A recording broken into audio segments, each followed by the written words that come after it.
Ako si Jade Buhoy at narito ang mga napapanahong balita. 150 katao ang sugatan matapos yanigin ng magnitude 6.2 na lindol ang Istanbul, Turkey. Ang mga sugatan ay dinala sa ospital matapos tangkaing tumalon sa mga gusali habang nangyayari ang lindol. Wala namang gaanong ulat ng lubhang pagkasira ng mga gusali at infrastruktura. Sa kasalukuyan ay wala pang datos kung may mga Pinoy na apektado sa naturang lindol.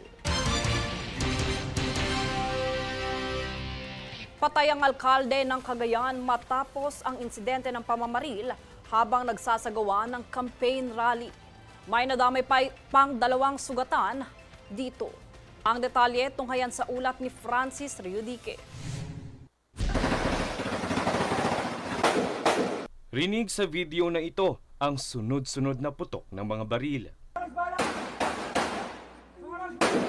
Patay matapos pagbabarilin habang nagsasagawa ng campaign rally si Cagayan Mayor Joel Ruma nitong Miyerkules ng gabi.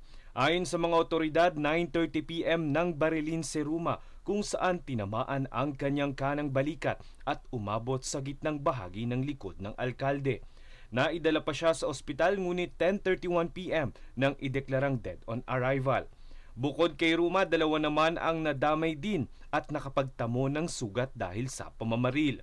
Matapos ang insidente ng pamamaril ay nakatakas umano ang sospek, kaya naman agad na nagpatupad ng mahigpit na police visibility sa lungsod at checkpoints para mahuli ang salarin. Ayon kay PRO2 Chief Police Brigadier General Antonio Maraliag Jr., kinokondena ng PNP ang pamamaril lalo pat naghahanda ang bansa para sa mapayapang halalan. Nananawagan naman ng PNP sa publiko na agad ipagbigay alam sa mga otoridad ang anumang impormasyon na makatutulong sa pagresolba ng kaso. Francis Riudique, nag-uulat para sa Golden Nation Network.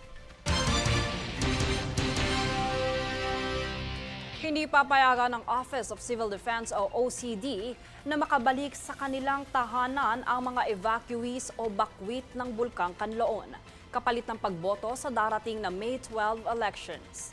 Sa halip, papayagan lamang silang makaboto sa mga evacuation centers at alternatibong polling precincts. Hanggang sa ngayon kasi ay hindi pa rin pinapayagan ang mass gatherings o pagtitipon sa pampublikong lugar dahil sa aktibidad ng bulkan. Kami ang boses ng pagbabago. Ako si Jade Buhoy at ito ang News Force. Sa ulo ng mga balita, mga bakwit ng Bulkang Kanlaon sa evacuation centers boboto. Pagtaas ng insidente ng road rage, iniuugnay sa matinding init ng panahon.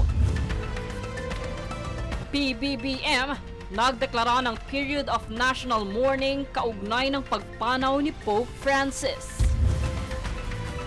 PNP kinundena ang insidente ng pamamaril